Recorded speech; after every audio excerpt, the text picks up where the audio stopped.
Alright guys, so today we're doing a full card prediction for Cage Warriors 120 Richardson versus Koppen, and there are 9 fights on this fight card, 5 fights on the main card, and 4 fights on the prelims.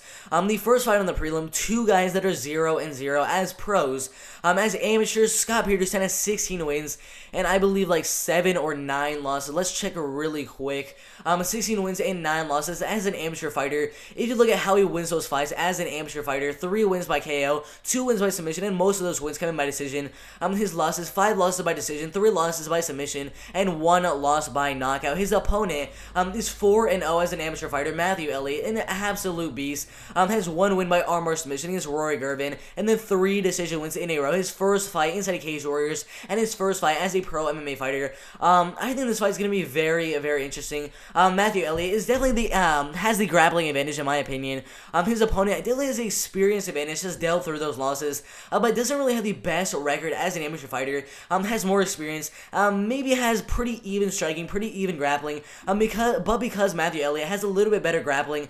See, a lot of people right here are saying that he's going to win the fight by submission. I think it's very possible we see a submission from Matthew Elliott, but I think the fight's going to go all the way. I think Matthew Elliott has the reach advantage, has the height advantage, could use that to keep the fight on the feet and win the fight by decision in the striking game, but can also use it to get the fight to the ground, go for some submissions, and maybe win the fight by decision. But overall, I think the overall better fighter is Matthew Elliott. He has a little bit better striking in my opinion, a little bit better grappling, maybe not the best wrestling, but overall is the better fighter right here, an undefeated amateur fighter, and I think he's going to go out there and possibly get a submission, but most likely, I'm going to say Matthew Elliott's going to win this fight by unanimous decision.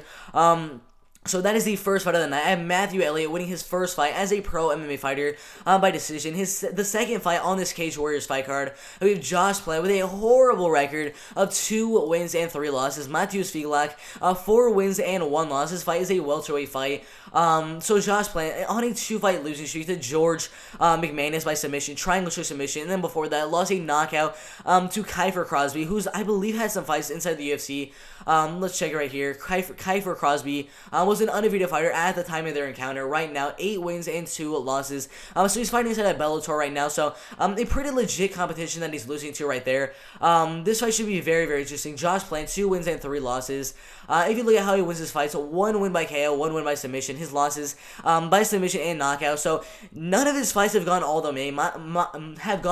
Matthews Figlak, 4 wins and 1 loss. As an amateur, literally an undefeated fighter. As a pro, 2 submission wins, 1 knockout win, and 1 decision win. As his losses, 1 loss by submission. As an amateur, no losses as an amateur. 3 decision wins, a 1 submission win, and 1 knockout win. I 100% had Matthews Figlak winning this fight. He has a little bit more experience as a pro MMA fighter and a little bit more experience as an amateur fighter. He usually comes in as the bigger fighter. He's usually the taller fighter in the fight. He's 6 foot tall. And a lot of, come on, this is literally all you need to look at. 97% of the vote going for Figlak to win the fight, mainly by submission. I think it's possible he gets a submission. Most likely he gets a submission. But there's a chance if I can go all the way, he misses some of those submission opportunities and then he wins the fight by decision. But overall, I think 100% Matthews Figlak is going to dominate the fight on the ground, and most likely get a submission in the first or second round. That is my prediction for the second fight on the prelim. So far, I have Matthew Elliott winning his fight and Matthews Figlak winning his fight. Then we have undefeated Manny Akpan versus Ben Ellis for a featherweight fight. Manny Akpan, 2 wins and 0 losses, and he's the underdog in the fight. You might be like, whoa, how is the guy that's an undefeated fighter the underdog in the fight? And this is why. Ben Ellis is also an undefeated fighter, 3 wins and 0 losses. This man is an absolute beast. Look at his amateur career, 3rd round knockout, 3 decision wins in a row, rear naked choke, 2nd round doctor stoppage, 2 decision wins as a pro, 1st round TKO, and then a decision win. This man's an absolute beast. Ben Ellis is an absolute beast. Possibly he gets a TKO in this fight, but most likely, I think it's going to be a dominant ground and pound performance from in the fight. A lot of control time on the ground in the fight, but most likely Ben Ellis is going to go out there and keep that undefeated record, keep that 0 at the end of his record, and win this fight by decision. So far, I have Matthew Elliott winning his fight by decision, Matthews Figlak winning his fight by submission, and then Ben Ellis winning his fight by decision. And then we have a flyweight fight, Connor Higlett and then Leigh Mitchell. Leigh Mitchell, 3 wins and 2 losses. A little bit younger of a fighter, 24 years old, not really sure what his height is. Let's look at how he wins this fight. So 3 wins, 2 losses.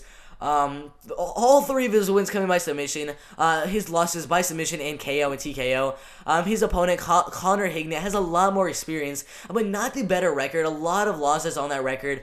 So 5 wins by submission and 3 wins by knockout. 5 losses by decision and 1 loss by knockout. If you look at the top predictions for this last fight on the prelims, it's pretty close. A lot of people are saying that Higgins is going to win the fight by KO and TKO. He has a lot of power in the fight. I think the grappling in this fight is very, very even. Leigh Mitchell has a lot of submissions in his career. Connor Higgins also has a lot of submissions in his career, but the fact that Connor Higgins has a little bit better striking and has shown a little bit better striking in his career so far, and has a lot more experience than Leigh Mitchell, I think he could keep the fight on the feet. If the fight goes to the ground, it's going to be very even, but most likely, if he's fighting on the feet, I think he will have the advantage, and most likely, like a lot of people are saying right here, might get a knockout or TKO. But again, I'm going to say that this one's going to go all the way, and then that Connor Higgins is going to win the fight by decision. And then we go to the main card. Let's just look at the odds for that fight. So Aggie Sardi is the favorite for his one. James Webb is the favorite for his. Jack Grant is the favorite for his. Jack Cartwright is the favorite for his, and Ian Gary is the favorite for his. The one we are on now is Stephen Hooper and Mike Figlak. Were there any betting odds for this one? There's no betting odds for that fight. I do not know why. So no betting odds for this fight. So Stephen Hooper, 5 wins and 3 losses. Coming off of 2 straight wins, one by triangle choke submission and the other by triangle choke submission. Definitely has very, very good grappling. Mike Figlak, 4 wins and 0 losses. Second round TKO, decision win, 3rd round knockout, and 2nd round knockout. I'm going to say it right now, striker versus grappler. This is pretty much all you need to see right here. 93% saying that he's going to win the fight by KO and TKO. But if he gets taken down by Stephen Hooper, he might have a tough time because Stephen Hooper has some pretty good submission skills. But overall, I think Mike Figlak can keep the fight on the feet for the most part and win the fight by KO or TKO in the 1st or 2nd round. Now to these 4 fights, we have Kiri and Lister and Deki Mcallen. So this is Cage Warriors 120. I don't know why they don't have any betting odds for Cage Warriors 120. It's a little bit weird, but Kiri and Lister and Deki Mcallen. This fight is a lightweight fight. 84% going for Lister to win the fight. Lister is definitely has the striking advantage. The last fight he lost, his only loss as a professional fighter, coming to Joe Mcallene by 1st round knockout. Before that, decision win, 2nd round knockout, ground and pound, 1st round knockout, 2nd round knockout. Has a lot of power in his hands. Deki Mcallen, 7 wins and 3 losses. If you look at how he wins his fights, pretty spread out. 3 wins by submission, 3 wins by knockout. He definitely has a grappling advantage, but he definitely does not have the striking advantage. Kiri and Lister, 100%. Is going to have the striking advantage in the fight. Do I think he's going to get a knockout or TKO? Possible. It's very, very possible, but I think this one's going to go all the way, and Kiri and Lister is going to win his fight by probably unanimous decision, maybe 30-27, maybe if Deki Mcallen can get the fight to the ground for one of the rounds, maybe it's just 29-28, but overall, Kiri and Lister is going to win the fight by decision. Then we go to an absolute beast, Will Curry, 5 wins and 0 losses, taking on another undefeated fighter right here, and Christian Leroy Duncan. This one is very, very interesting. I'm really, really hyped on Willie Curry, 5 wins, 0 losses, and he's only 22 years old. This man is an absolute beast. I mean, look right here. All of these people are saying that he's going to win the fight by submission. Pretty much all those wins as a pro, those 5 wins, all by submission right here, except for this one against Dario Belandi, 1st on rear naked, Americana, 1st on key lock, 1st on arm triangle, as an amateur. I mean, every single one of his wins. He has no losses as an amateur as a pro, so I'm the 100% going for Will Curry to win the fight by decision or win the fight by 1st or 2nd round submission. And then we have the co-main event, Paul Hughes and James Hendon. This one is very, very interesting because we had a previously undefeated fighter in Paul Hughes who just got a very, very close loss in his last fight around 2 months ago to Jordan Vukovic by split decision. He's basically an undefeated fighter in my opinion because I think he won that fight. He has the height advantage. James Hendon, also an undefeated fighter. You look right here. This is a really, really close fight. I would say sort of a striker versus grappler fight. Paul Hughes, 6 wins, 1 loss, 3rd round rear naked, 2nd round head kick, another rear naked, 1st round knockout, and 1st round knockout.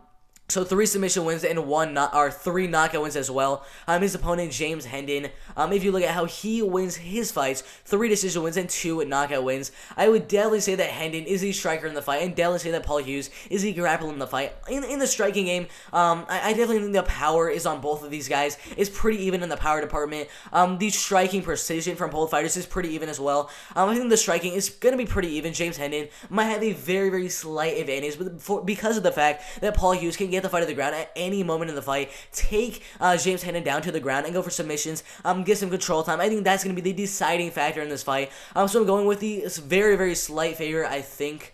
No, he's actually the underdog in these tabloid predictions, but I'm going with him to win the fight. I'm getting some takedowns in the fight and getting the fight to the ground, so I'm going with Paul Hughes to win his fight by decision. And then we have the main event, Jamie Richardson and Kent Koppen. This fight is a middleweight fight. Both fighters don't have really the best records. Jamie Richardson, 9 wins, 6 losses, 24 years old, 6 foot tall. Kent Koppen, 12 wins, 6 losses, 29 years old, and has a height of 6 foot tall. Is really, really favoring Koppen in the fight. A lot of people saying he's going to get a knockout. But let's look at the underdog in Jamie Richardson really, really quick. Let's look at how he wins this fight. So 8 wins by knockout and 1 win by decision. It is pretty much the same exact thing with Kent Koppen on how he wins his fights as well. You check right here, 8 knockout wins and 4 submission wins. I mean, he has a grappling background as well. The striking, I give the edge to Kent Koppen, and the grappling, I definitely give the edge to Kent Koppen. So overall, Kent Koppen has the advantage wherever the fight goes. So I'm definitely going with Kent Koppen to win this fight in the main event at Cage Warriors 120. So I'm going with him to win the fight by decision, although it's very likely we see a knockout or a submission in the fight. It is a 3-round main event, so I'm definitely going to say that one's going to be a decision. So I have Kent Koppen winning his fight in the main event. I have Paul Hughes winning his fight in the co-main event. I obviously have Will Curry winning his fight in the middleweight fight. I have Kiri and Lister winning his fight in the lightweight fight. I have Stephen Hooper losing his fight to Mike Figlack in a lightweight fight. I have Connor Hignett winning his fight in a flyweight fight. I have Ben Ellis winning his fight. I have Matthews Figlack winning his fight. And then I have Matthew Elliott winning his fight. This should be a very, very good Cage Warriors 120 fight card. Who do you guys have winning in the main event or the co-main event or this amazing fight between Will Curry and Christian Leroy Duncan? Amazing fight card. I cannot wait for it to happen. But guys, that is it for the video. Make sure you guys like the video, subscribe to the channel. I'm out of here.